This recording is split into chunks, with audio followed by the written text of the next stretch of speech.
do nascimento do sol até o ocaso, louvado seja o nome do Senhor. Amém. Graça e paz, meus irmãos. Hoje nós vamos meditar sobre o Salmo 84. Como eu tenho falado ao longo das exposições do livro de Salmos, a maioria deles são salmos de lamento, de pedido de socorro, que descrevem a luta do povo de Deus. E nós estamos no livro 3, que concentra salmos que descrevem aquele estado de devastação em que Israel entrou, em que Judá caiu, sobretudo após a queda do templo, embora os salmos não sejam todos desse período, mas os escribas compilaram o livro 3, ao que parece, tendo em mente esse cenário de devastação. E como eu já falei em outras ocasiões, no meio desses lamentos, desses desertos, dessa escassez, dessa angústia, é como uma peregrinação até o lar celestial, e no meio, nesse deserto, o crente encontra oásis, ele encontra lugares de refrigério, como aconteceu com Israel quando chegou em Elim, por exemplo, na peregrinação até Canaã. Então, há alguns salmos do livro do Saltério que eles são como oásis. São momentos para nos deleitarmos com a graça, com a presença de Deus. E o Salmo 84, pelo menos em minha opinião particular, é um desses oásis mais abundantes de graça, de glória, de majestade, de bem-aventurança, porque ele descreve exatamente a vida na presença de Deus. E é por isso que eu dei um título que é um pouco longo, porque ele tem um subtítulo.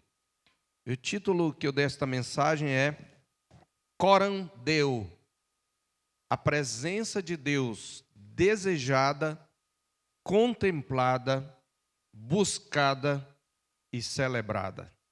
Coram Deo, a presença de Deus desejada, contemplada, buscada e celebrada. Diz assim o nosso salmo: ao mestre de canto, segundo a melodia, os lagares. Salmo dos filhos de Corá. Quão amáveis são os teus tabernáculos, Senhor dos exércitos. A minha alma suspira e desfalece pelos átrios do Senhor. O meu coração e a minha carne exultam pelo Deus vivo. O pardal encontrou casa e a andorinha ninho para si, onde acolha os seus filhotes. Eu, os teus altares, Senhor dos exércitos, Rei meu e Deus meu. Bem-aventurados os que habitam em tua casa, louvam-te perpetuamente. Bem-aventurado o homem cuja força está em ti, em cujo coração se encontram os caminhos aplanados, o qual, passando pelo vale árido, faz dele um manancial, de bênçãos o cobre a primeira chuva. Vão indo de força em força, cada um deles aparece diante de Deus em Sião.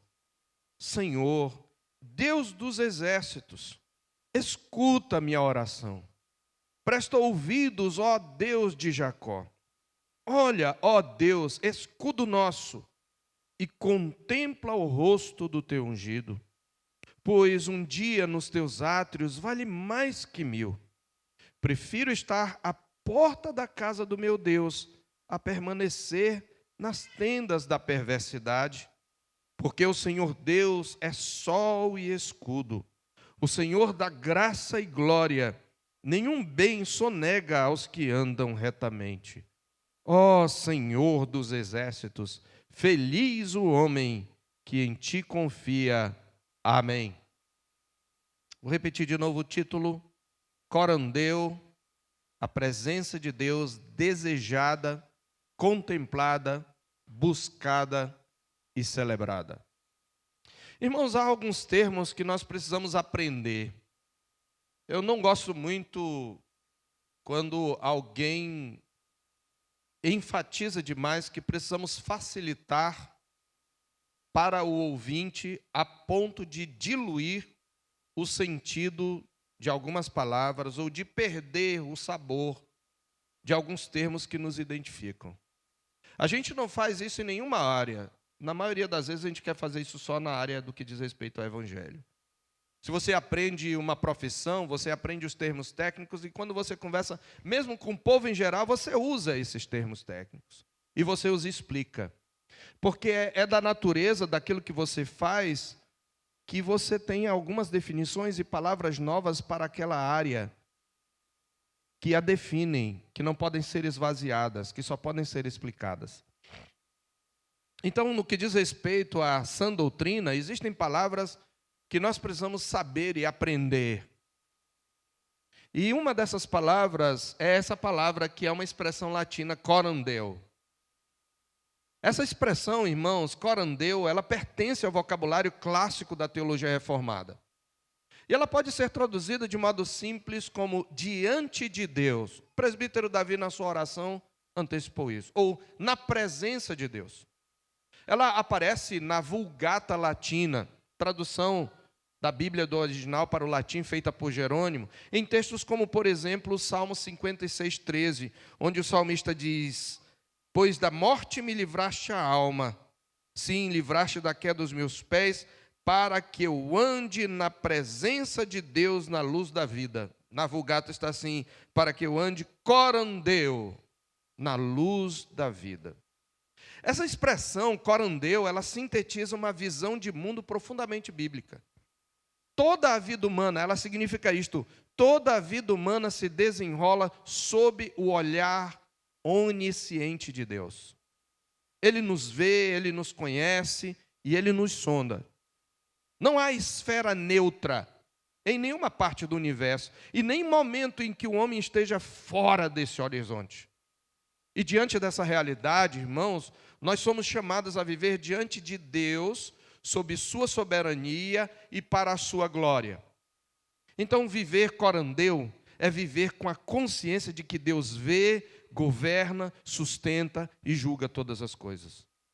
É por isso que essa expressão foi amplamente utilizada pelos reformadores para resgatar a centralidade de Deus na vida cristã, em contraste com uma religiosidade restrita a espaços sagrados, como era o caso do catolicismo, ou a momentos específicos. A fé reformada enfatizou que toda a existência deve ser vivida diante de Deus.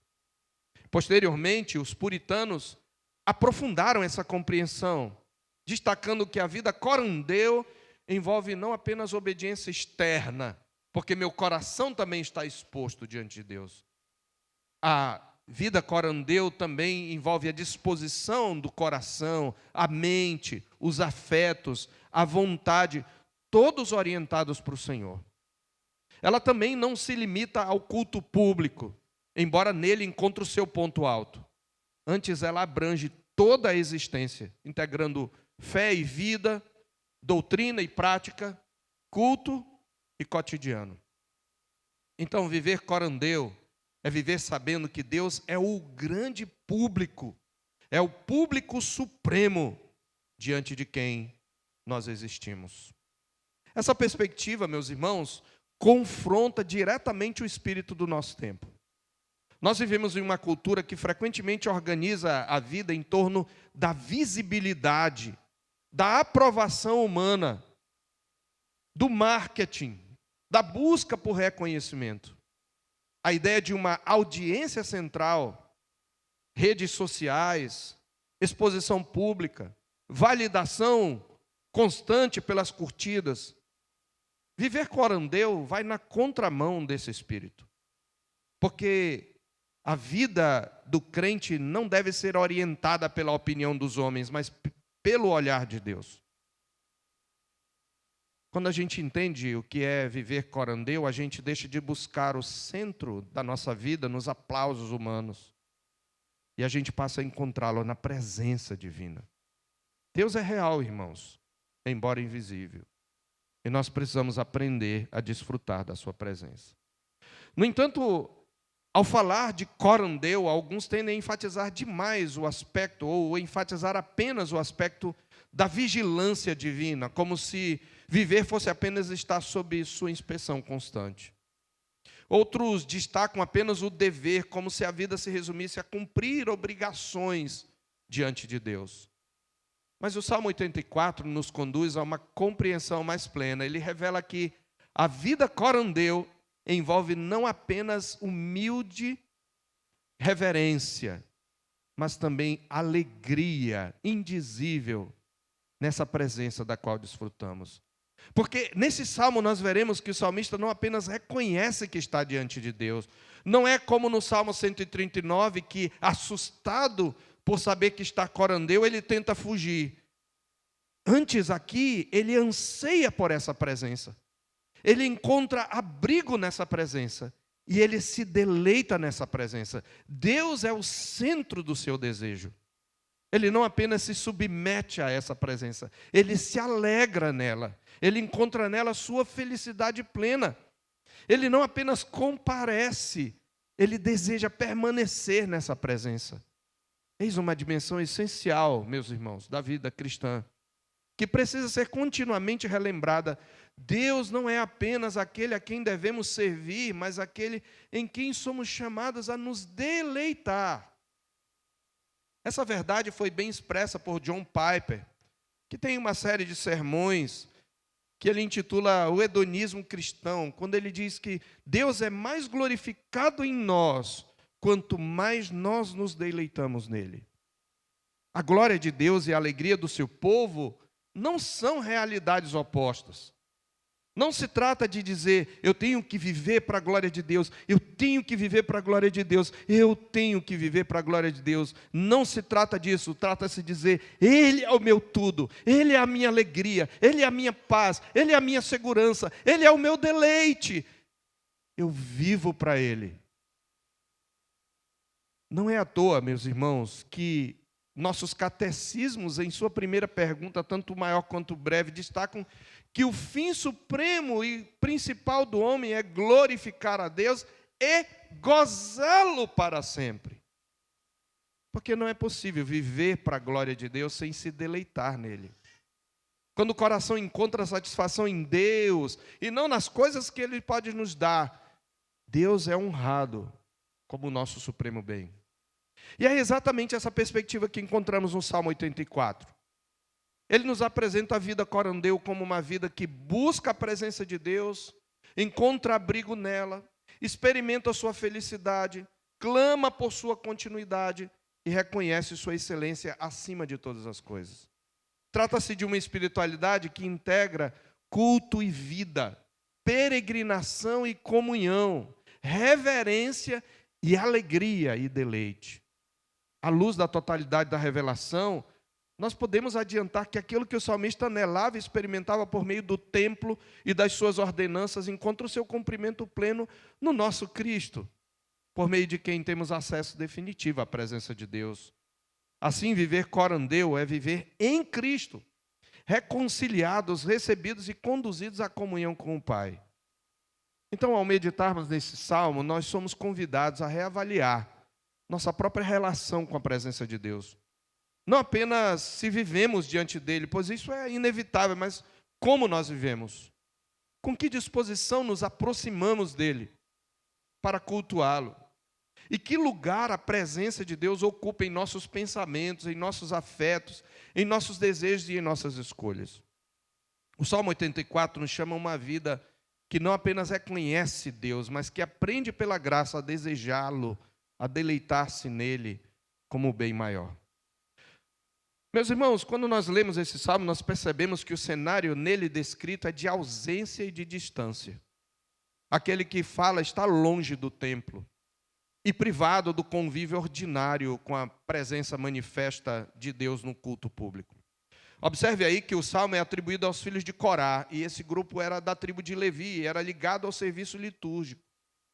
E isso reforça a hipótese de que o salmista seja um sacerdote ou levita afastado de suas funções. Alguém que conhecia profundamente a vida no santuário, o sistema de culto, e que agora experimenta a sua ausência. Nós não sabemos ao certo o momento histórico, mas pelo tom do salmo parece refletir um período de exílio, quando o acesso a Jerusalém foi interrompido, ou uma circunstância de afastamento forçado, como perseguição, deslocamento, ou um impedimento até físico de participar das festas. Em qualquer desses cenários, meus irmãos, o elemento central permanece um servo de Deus que conheceu a doçura da presença de Deus no culto, agora sente intensamente a sua falta. E nesse contexto de privação espiritual concreta, em vez desse contexto lançá-lo ao desânimo ou à indiferença espiritual, a sensação da ausência de Deus produz um ardente anseio pela sua presença. Então, o que está em jogo não é apenas um lugar físico, mas é aquilo que o templo representava na economia da aliança. O ponto de encontro entre Deus e o seu povo, mediado por sacrifícios, sacerdócio e promessas. Então, estar longe do templo era, em termos experienciais, estar distante do culto público. Como quando nós ficamos, lembra, na pandemia? Estar longe do exercício pleno da comunhão pactual. Observe que o contexto da busca e do desfrutar da presença de Deus é comunitário, embora ele fale na primeira pessoa. As peregrinações a Jerusalém, especialmente nas grandes festas, reuniam o povo todo da aliança em torno do culto. Portanto, o salmista não pensa na presença de Deus em termos individualistas, intimistas. O seu anseio inclui o retorno ao ajuntamento solene, ao louvor coletivo, à vida compartilhada diante de Deus. Então, a espiritualidade aqui, mesmo expressa em primeira pessoa, é profundamente corporativa. Além disso, o Salmo revela uma dinâmica que vai além da simples saudade. Ele descreve um caminho percorrido pelo salmista. Veja aí, nós veremos que ele traz à memória não apenas a lembrança do templo, mas também um movimento em direção a ele. A linguagem da peregrinação nesse salmo, irmãos, indica que a vida do povo de Deus não se limita a momentos pontuais de culto, mas ela se desenrola na jornada contínua, marcada por dependência, por transformação, por momentos de aridez e por progresso ao longo da caminhada. E essa dinâmica pode ser percebida na própria estrutura do salmo, que apresenta 4 movimentos principais, que eu antecipo aqui. Dos versículos 1 e 2, nós temos o primeiro movimento. Lembre que o salmo é uma música, né? E músicas têm movimentos. Você já viu a cantata de Beethoven ou de Bach, primeiro movimento? Então, no primeiro movimento, o salmista expressa o ardente anelo pela presença de Deus. Versos 1 e 2. No segundo movimento, ele contempla o abrigo na presença de Deus, a presença de Deus anelada ou desejada e a presença de Deus contemplada, versos 4 a 7. No verso 3. No terceiro movimento, o salmista trata da felicidade na presença de Deus, ainda contemplando essa presença, versos 4 a 7. E no quarto movimento, o salmista eleva um clamor pela presença de Deus, a presença de Deus buscada, versos 8 e 9. E ainda afirma a excelência dessa presença ao celebrá-la nos versos 10 e 11, culminando numa declaração final de confiança. Observe então, ou nós vamos observar que o acesso à presença divina é tratado como algo totalmente dependente da ação graciosa de Deus e da sua mediação, elemento que se torna explícito na referência ao ungido. Essa mediação, ele fala, contempla o rosto do teu ungido, ela é apresentada aqui de forma tipológica, nesse ambiente do Antigo Testamento, mas ela já apontava para uma realidade maior, que seria plenamente revelada na história da redenção. O acesso à presença de Deus sempre esteve vinculado a um mediador. Sempre o homem precisa de um mediador. E essa realidade nós já sabemos, encontra sua expressão final e perfeita em Cristo. Assim, mais do que a expressão de uma saudade pessoal, o Salmo 84 nos apresenta uma teologia da vida corandeu. Ele nos ensina que o povo da aliança vive entre o anseio e o encontro. Lembra do já e o ainda não? Entre o caminho e a chegada. sempre orientado pela realidade maior da presença de Deus, que é ao mesmo tempo o seu destino e a sua força ao longo da jornada. Dessa forma, a jornada descrita no Salmo, embora historicamente orientada para Sião, aponta para além dela. A peregrinação do povo de Deus antecipa a caminhada rumo à comunhão plena e definitiva com Deus, realidade que se cumpre em Cristo e será consumada na sua segunda vinda, na eternidade. Assim, então, eu adentro propriamente a exposição. Eu quero mostrar primeiramente a presença de Deus anelada ou desejada. Anelo pela presença de Deus. É o primeiro ponto da nossa exposição. Observe aí nos versos 1 e 2, como o Salmo se abre. Ele se abre como uma declaração profunda, profundamente afetiva. Quão amáveis, ou poderia ser uma outra tradução, quão amados, quão queridos são os teus tabernáculos, Senhor dos Exércitos. Ele vai usar vários termos que descrevem partes do templo, usando aquela figura da parte para o todo. Ele está falando do templo, imaginando cada um dos seus compartimentos. Quão amáveis são os teus tabernáculos, Senhor dos Exércitos, porque ele está falando do santuário e do santo dos santos. Eles usam esse termo, primeiro e segundo tabernáculo, mas é um só templo. Veja que o salmista olha para o lugar de culto e o reconhece como precioso, como amável, como deleitável. Os tabernáculos, meus irmãos, são amáveis porque estão inseparavelmente ligados à presença de Deus. É ali que ele se dá a conhecer. É ali que ele se manifesta ao seu povo. Ali ele estabeleceu, segundo a sua aliança, o encontro com aqueles que o buscam. Por isso aquilo que pertence a Deus passa a ser estimado pelo coração que o conhece. Esse amor se desdobra em saudades aqui. Veja que o salmista prossegue dizendo: a minha alma suspira e desfalece pelos atos do Senhor. Ele está então falando de algo que ele sente falta. O meu coração e a minha carne, observe que corpo e alma clamam, nossa tradução traz exultam, mas a melhor tradução do hebraico é a que está nesse ponto na revista e corrigida. O meu coração e a minha carne gritam, clamam pelo Deus vivo. Sabe quando você anseia por alguém, você tem saudade de alguém. Então essa linguagem revela intensidade, ele suspira pelos átrios do Senhor. Sabe quando você está apaixonado e a pessoa amada vai embora? Tipo para São Paulo, né? Aí você fica lembrando, ainda consegue usar o Instagram para ler, para ver, né? Aquelas cenas, você fica imaginando quando vai se aproximar de novo. É essa sensação que o salmista mostra aqui.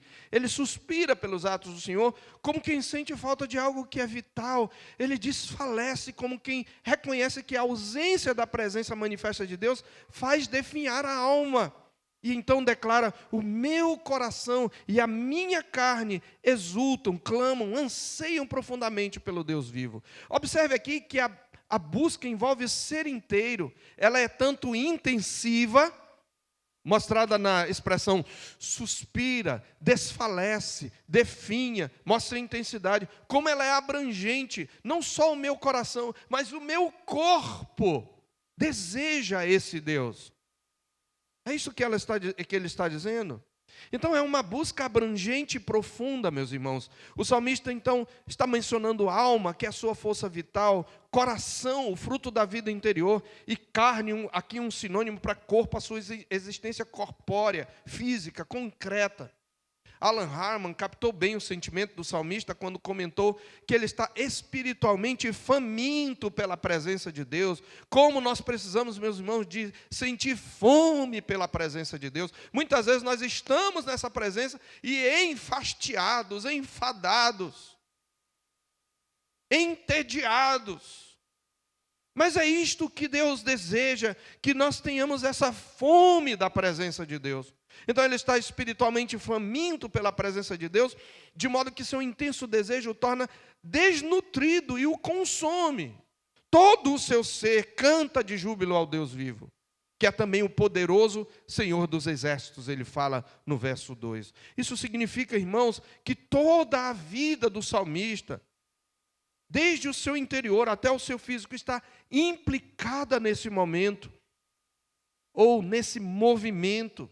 O conhecimento de Deus alcança a mente, move os afetos e orienta a vontade. Há uma convergência do ser em direção à presença divina, fruto da relação pactual que o Senhor estabeleceu com o seu povo. Mas note comigo que o alvo desse anseio é claramente definido. Não é o tabernáculo em si mesmo. Veja, o meu coração e a minha carne clamam pelo Deus vivo. Esse é o alvo, o Deus vivo. Então, o salmista não se detém na estrutura do templo como realidade última. E nem mesmo do ajuntamento, embora esse ajuntamento seja necessário.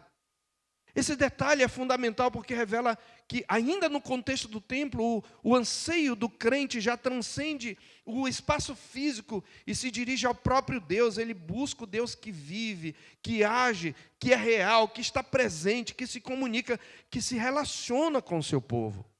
Esse reconhecimento, meus irmãos, dá forma ao anelo do crente e explica a intensidade das suas palavras. E esse quadro nos oferece uma direção pastoral direta.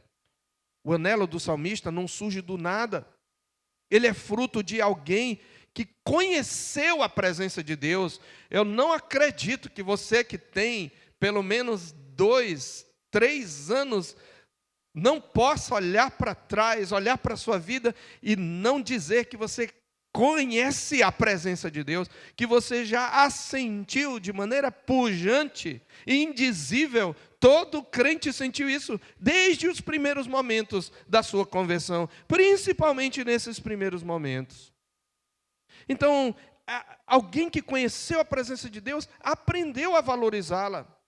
De modo que a ausência aguça o desejo, porque houve uma experiência real da comunhão pactual, e isso nos chama a examinar e cultivar nossos afetos.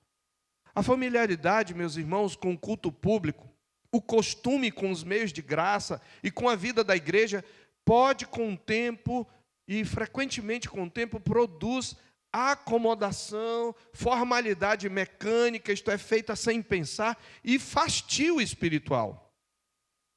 Então, esse salmo nos convida a uma disposição diferente. Ele nos convida a nutrir, meus irmãos, um coração que reconhece o valor da presença de Deus e responde a ela com desejo sincero.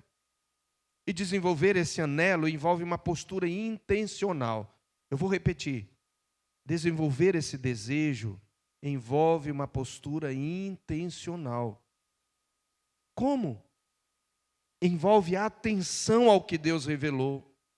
Envolve preparo zeloso para a adoração. Envolve participação reverente no culto e a contínua consciência de que ali o Senhor se encontra com o seu povo. Esse movimento prepara o caminho para a compreensão posterior de que a presença de Deus não estaria limitada a um lugar, mas seria plenamente mediada por Cristo em espírito e em verdade, como ele fala à mulher samaritana. E à medida que a verdade de Deus ocupa o entendimento, os nossos afetos, irmãos, vão sendo moldados, eles passam a corresponder àquilo que é digno.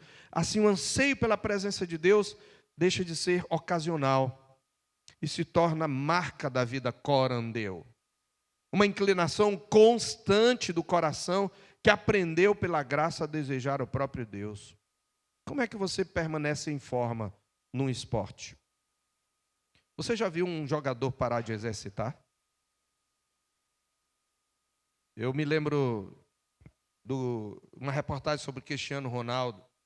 Com certeza ele já fazia os movimentos graciosamente, espontaneamente, instintivamente, mas ele nunca parou de treinar. Era talvez o primeiro do seu grupo a chegar e o último a sair, e fazia o mesmo lance, a mesma repetição centenas de vezes. Nenhum deles para, nenhum cantor para de exercitar a sua voz. E na coisa mais importante, você acha que deveríamos fazer diferente? Nós precisamos cultivar esse anelo, queridos. Para isso nós precisamos ler a palavra. Até talvez pedir: Deus, a minha alma é fria. Ó Senhor, aquece a minha alma de anelo pela tua presença. Mas em segundo lugar, a presença de Deus é contemplada, e ele vai falar de duas de dois aspectos dessa contemplação. Ele vai enxergar e contemplar o abrigo na presença de Deus, e ele vai enxergar a felicidade na presença de Deus. São os dois próximos pontos. Então, no verso 3, ele mostra que na presença de Deus há abrigo. Veja como ele prossegue, e ele usa uma imagem simples e expressiva. Parece, alguns comentaristas acham que ele era um porteiro do templo, porque os filhos de Corá tinham aqueles que eram porteiros, zeladores, cantores e vários serviços do templo. E quando ele diz assim, eu prefiro estar à porta da casa do meu Deus, então é possível que seja isso. Mas onde quer que ele estivesse, houve um dia em que ele estava observando e de repente um pardal pousou lá nos pináculos do templo. E começou a fazer ninho, e ele começou a observar a criação de Deus em movimento. E agora, longe do templo, ele lembra daquele pardal ou daquela andorinha que fizeram um ninho em algum recanto do templo.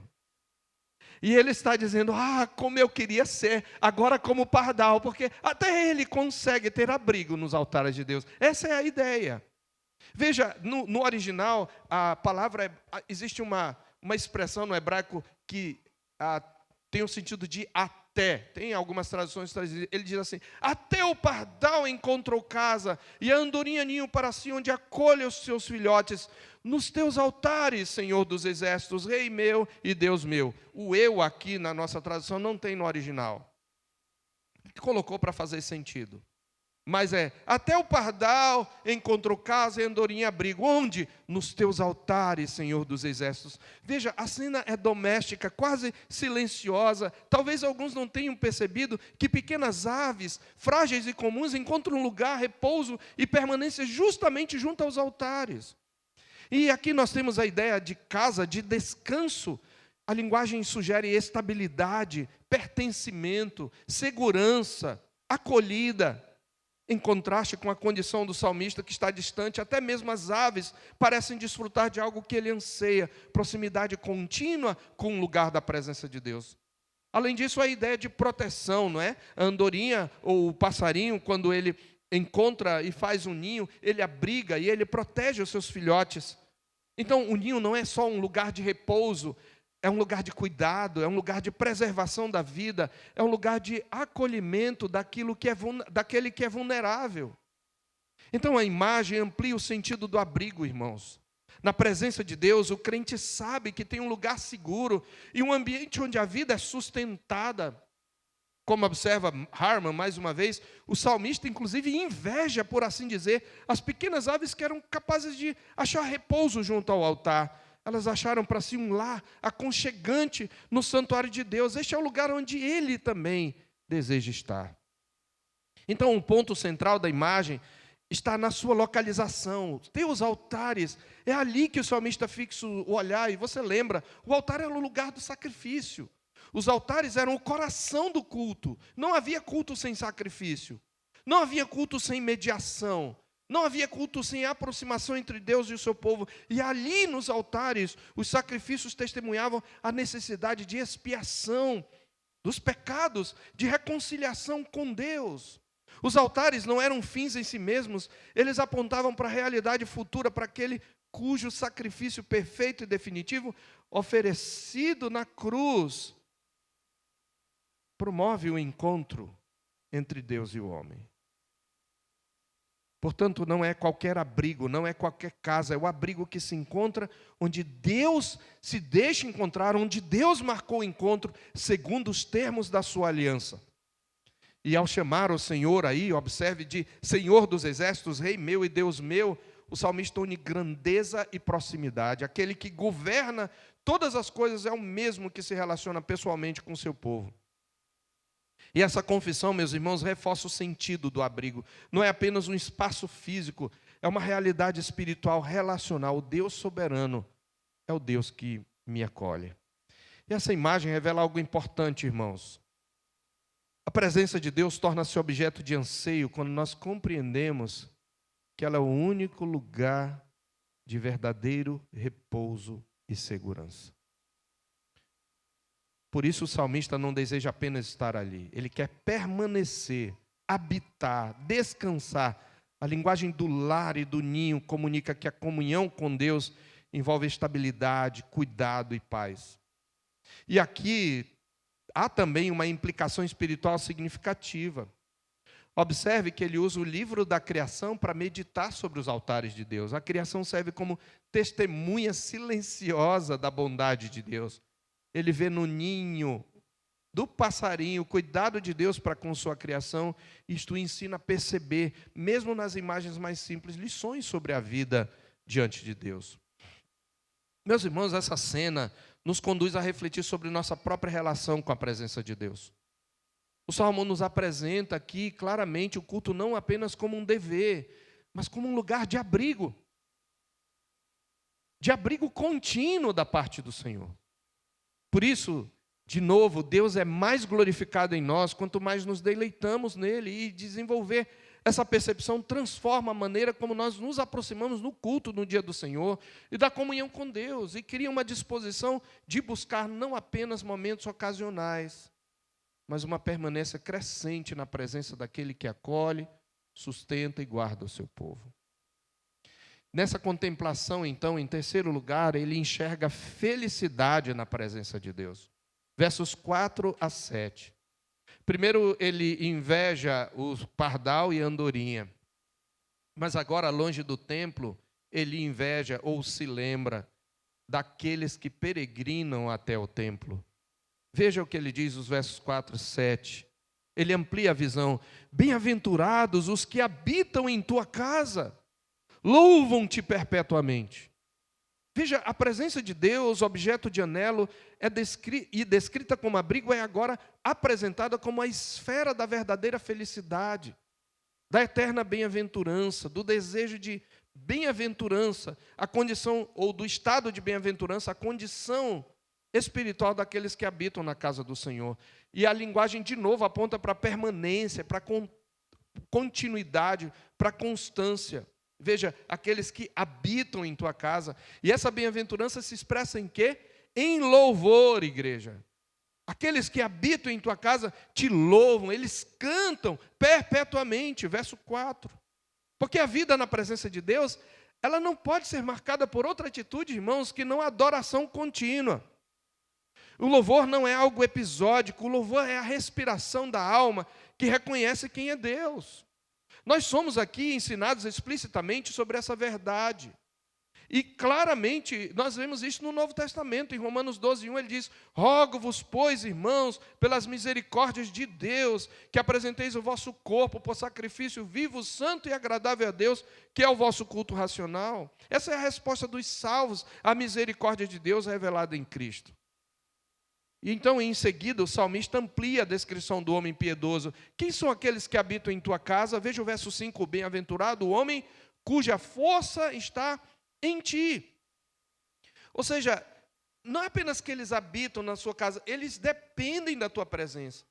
Eles põem a sua confiança em ti. E em cujo coração estão os caminhos aplanados. Aqui nós encontramos a ideia de dependência e busca. Essa expressão caminhos aplanados, em algumas traduções caminhos altos, é uma referência aos caminhos que levavam a Jerusalém nas peregrinações dos filhos de Israel para as festas santas. Bem-aventurado o homem em cujo coração se encontra o caminho da peregrinação para Jerusalém, para Sião. É isso que significa.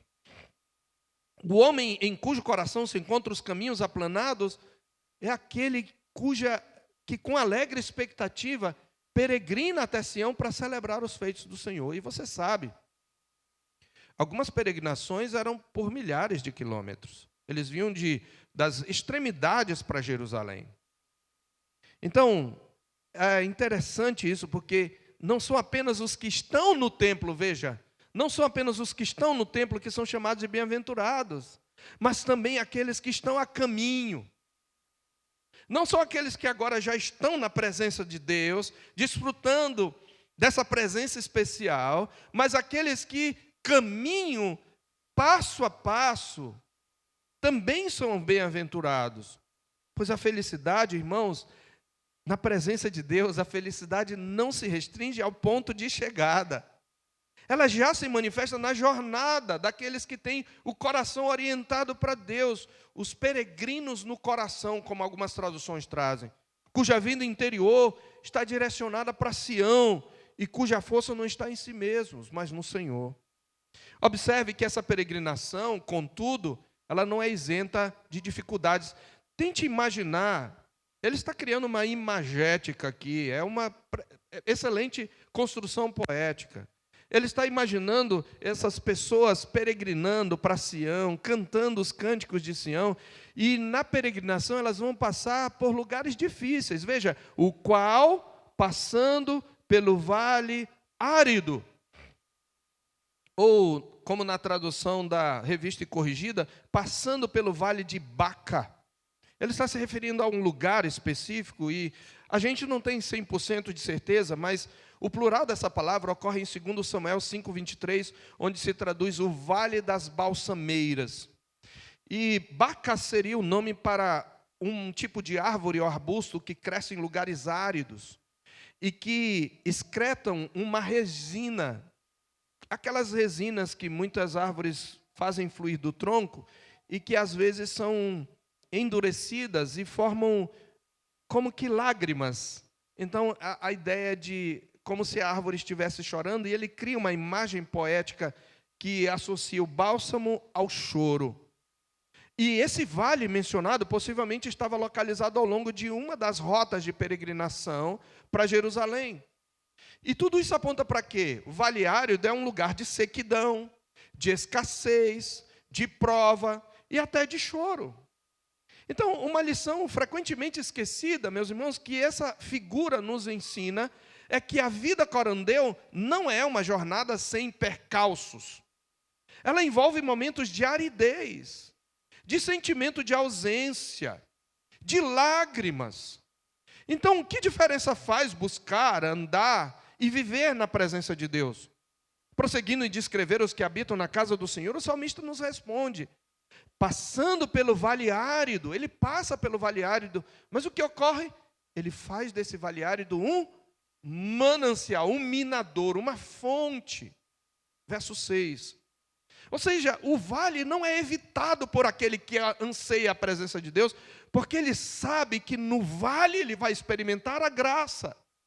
Ele diz isso no Salmo 23, ainda que eu ande pelo vale da sombra da morte, não temerei mal nenhum, porque tu estás comigo, a tua presença está comigo, eu ainda estou corandeu no vale escuro. Então esse vale é transformado em manancial. O vale não é evitado, mas atravessado, e nesse percurso algo acontece. A aridez é transformada. Aqui temos a diferença, irmãos. Nas angústias e na escassez, na vida do crente, há transformação, porque a presença de Deus experimentada no caminho produz vida, onde antes havia sequidão. E essa transformação se desdobra em abundância. Ele diz: de bênçãos o cobre a primeira chuva. Bênçãos aqui pode ser uma figura para cisternas, poços, como os nossos lagos temporários, quando a chuva cai abundantemente. Ou pode significar a relva que surge no deserto. Pouca chuva faz surgir uma relva verdejante. Essa imagem, de qualquer maneira, aponta para renovação, fertilidade, suprimento. Então, aquele que caminha com Deus não apenas atravessa o vale, mas ele experimenta ao longo do caminho sinais concretos do cuidado divino, que ele só percebe às vezes depois que passou. Mas não só isso. Deus é tão maravilhoso que ele nos faz passar pelo vale, e veja, quem é que faz dele o manancial? Aquele que peregrina, não pelo seu poder. Ele se torna instrumento de transformação dos caminhos percorridos.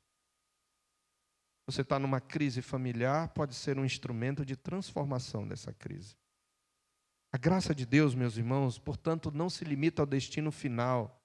Ela se manifesta também no processo. E o resultado desse caminhar é descrito como progresso. Veja o verso 7. Vão indo de força em força, crescendo em força. Há um crescimento, é como de fé em fé, há um avanço. A jornada não é estática, a dependência se traduz em fortalecimento contínuo. E esse progresso, como quando você, depois de muito tempo de academia, ou de escalar um monte por dias e dias. Esse progresso culmina no encontro. Veja, cada um deles, imagine eles subindo e descendo, terrenos íngremes. E aí você chega lá em cima do Monte Roraima e você contempla tudo. É muito mais do que isso. Cada um deles aparece diante de Deus em Sião. Há uma tradução que eu prefiro, que diz assim: até que Deus lhes aparece em Sião. Nenhuma busca deixará de terminar com a contemplação da face da glória de Deus pelos olhos da fé. E um dia até fisicamente. Então, irmãos, observe, a peregrinação tem um destino certo. No contexto desse salmo, esse destino é Sião. Mas nós sabemos que, à luz do desenvolvimento da revelação bíblica, essa chegada aponta para algo maior. A nossa peregrinação passa a ser compreendida como a caminhada daqueles que, unidos a Cristo, avançam rumo à comunhão plena com Deus, realidade já experimentada no presente, mas aguardada em sua consumação final. E com o salmista nós aprendemos que o Deus que sustenta no caminho é o mesmo que vai se deixar encontrar no fim da jornada. E esse trecho, meus irmãos, nos ensina que a felicidade na presença de Deus não se limita ao momento do culto, ela abrange toda a vida do povo da aliança. Ela se manifesta no louvor daqueles que habitam, na dependência daqueles que caminham, na transformação experimentada nos vales e no progresso contínuo até a presença de Deus. A vida corandeu, portanto, é uma vida marcada por alegria, uma alegria que não ignora as dificuldades, mas que encontra em Deus força suficiente para atravessá-las. Essa realidade também nos orienta pastoralmente. Nós somos chamados a reconhecer que a bem-aventurança descrita aqui pertence àqueles que colocam sua força no Senhor e que orientam o seu coração para Ele. Isso envolve tanto a valorização do culto público quanto a vivência diária da fé. No culto, como hoje, nós somos reunidos diante de Deus. No caminho, nós somos sustentados por Ele. E em ambos nós experimentamos sua graça, que transforma, sustenta e conduz. Pare um pouquinho e pense, crente. Eu não acredito que você nunca experimentou. Você sabe do que eu estou falando. Talvez agora seja um momento de aridez, talvez você não esteja conseguindo. Mas você já esteve lá. Você já foi tocado de um modo extraordinário pela graça. Você sabe do que eu estou falando. Então busque, como o salmista. Quando a ausência se instalar, busque. Porque é isso que esse salmo nos ensina. Porque a felicidade na presença de Deus é uma experiência que percorre toda a nossa existência. É a alegria de quem vive diante de Deus, caminha com Ele, encontra nele sua força até o dia em que plenamente estará diante de Deus. Em quarto lugar, depois de meditar sobre as excelências da vida corandeu, ele clama. Então nós temos a presença de Deus buscada ou pedida, clamor pela presença de Deus, versos 8 e 9. Observe que agora que ele faz um pedido: ó Senhor, Deus dos exércitos, escuta a minha oração. Olha, ó Deus, escudo nosso. Presta ouvidos, ó Deus de Jacó. Irmãos, aquele que anseia, que contempla e experimenta a presença de Deus, também aprende a clamar por ela. E você encontra aqui nesse clamor, em primeiro lugar, a consciência de que esse acesso não é automático. A presença de Deus não é tratado como algo presumido, ela é uma realidade que deve ser buscada com reverência, com dependência, com persistência. Por isso o salmista ora sobre a soberania do Senhor dos exércitos. Esse título ressalta o domínio absoluto de Deus sobre todas as coisas. Ele é o comandante dos exércitos celestiais, o rei que governa a história. E ao invocá-lo assim, o salmista reconhece que está diante daquele que tem poder para agir, para ouvir e responder. Ao mesmo tempo, ele lembra que ele é o Deus do pacto, ele o chama de Deus de Jacó. Esse nome, ele traz à memória a relação pactual de Deus com o seu povo. Ele não está orando a um Deus distante. Ele está orando ao Deus que se revelou, que fez promessas, que se comprometeu com aqueles que chamou para si. Um apelo fundamentado na fidelidade de Deus à aliança. Ele ora com base no que Deus é e no que Ele prometeu. E essa dupla invocação, aliança e soberania, ela molda o caráter da oração. No versículo seguinte, no verso 9, o clamor se torna ainda mais específico. Olha, ó Deus, escudo nosso, e contempla o rosto do teu ungido. Esse salmista não é um ungido propriamente. Então, esse é um elemento central para a compreensão do salmo. Ele está falando da mediação pactual. E no contexto do salmo é uma referência ao rei. Contempla o rosto do teu Messias. Essa é a palavra no hebraico. Porque a bênção, o favor e o acesso à presença de Deus estão ligados a Ele. Nós sabemos que o ungido não é apenas uma liderança política. Ele representa o povo diante de Deus e é por meio dele que o salmista clama para ser ouvido e atendido. Talvez podemos pensar também no sacerdote que era ungido. Isso revela que a aproximação a Deus na economia da aliança, irmãos, sempre se dá por mediação e nós sabemos para onde isso aponta. Quando nós buscamos a Deus, nós podemos dizer, Senhor, que a gente com mais propriedade pode dizer, contempla o rosto do teu Cristo e atende a minha oração, Senhor. Porque eu sei que em mim não há mérito, mas contempla o teu Cristo, que está diante de ti, intercedendo por mim. E olha, Senhor, e atende. Ou seja, o povo não se apresenta por si mesmo, mas por aquele que foi estabelecido por Deus para esse fim, que é ungido por excelência, em quem se cumpre plenamente essa mediação. Essa sessão nos ensina, meus irmãos, que a vida corandeu não envolve apenas desejo, experiência e caminhada, mas também dependência expressa em oração. A presença de Deus, ela é um dom, não é uma conquista. O povo clama porque precisa ser sustentado. E há uma implicação aqui direta para nós. Aquele que valoriza a presença de Deus aprende a buscá-la em oração. E o clamor se torna parte integrante da vida e expressão contínua de dependência. Nós precisamos entender, é nesse caminho que o anelo se sustenta, a peregrinação prossegue, a presença de Deus continua sendo desfrutada pelo seu povo. Por fim, ele celebra a presença de Deus nos versos 10 e 11, mostrando a excelência da presença de Deus. Ele sintetiza tudo o que foi dito até aqui.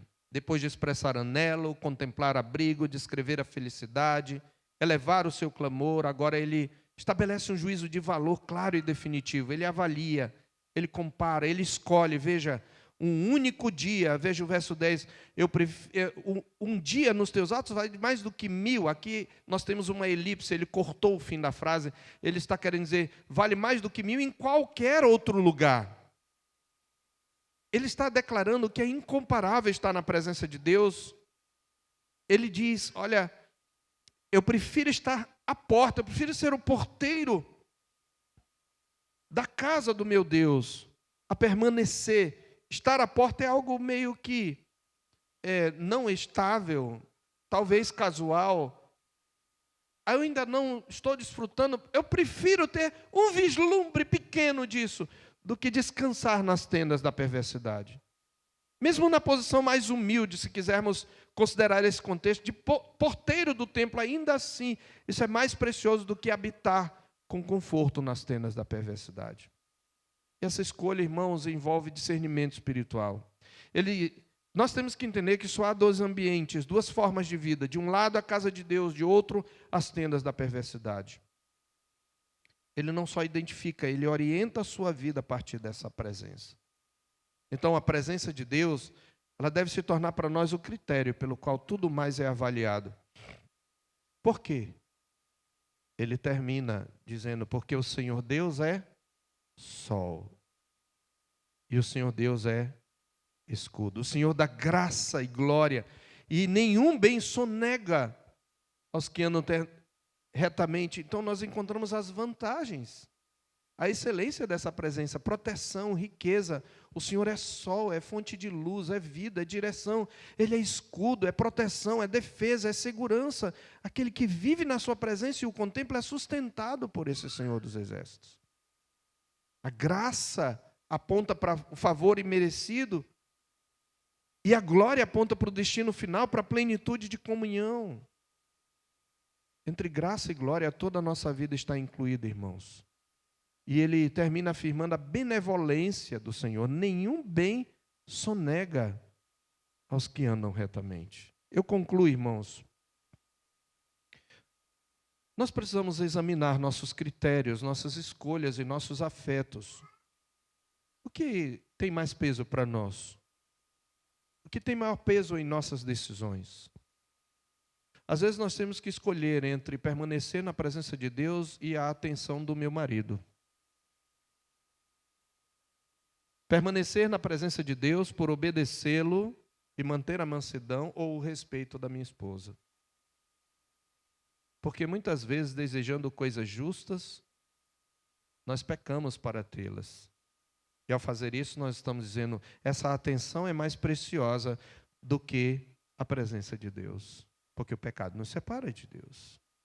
Esse respeito é mais precioso, esse amor é mais precioso, essa paixão, esse prazer é mais precioso do que a presença de Deus.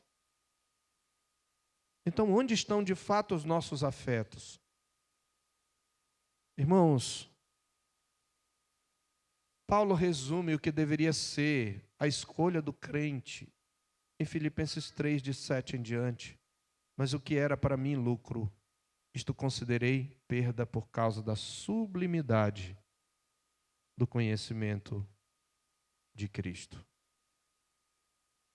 Sim, deveras considero tudo como perda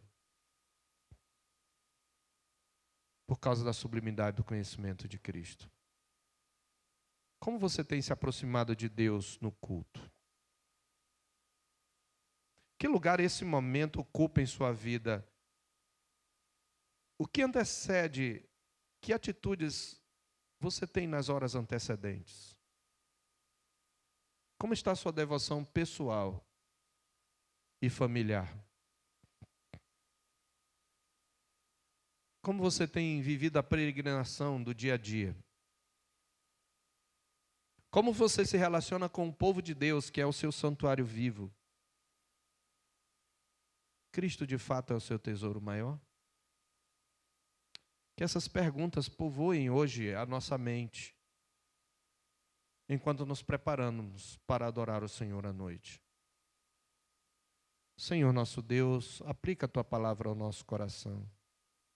E a começar em mim, cria sede, fome, anelo pela Tua presença. Que Tu nos leves a meditar nas Suas excelências. E peregrinar, Senhor Deus, sempre sabendo que estamos vivendo coram Deo.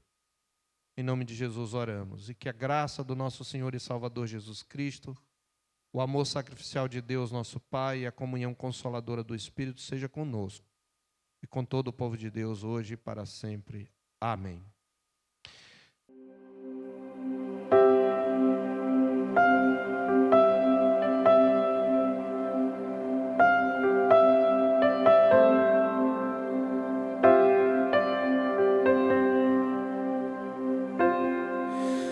Tu és bem-vindo aqui.